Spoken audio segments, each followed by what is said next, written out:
सिंदेवाही शहरात सुरू असलेल्या अवैध सुगंधी तंबाखूच्या व्यवसायावर स्थानिक गुन्हे शाखेने धडक कारवाई केली आहे।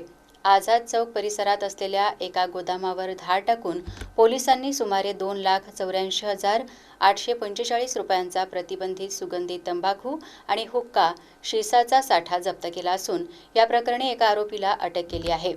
पोलिसांनी दिलेल्या माहितीनुसार स्थानिक गुन्हे शाखेच्या पथकाने आझाद चौक परिसरातील एका छुप्या ठिकाणावर छापा टाकला।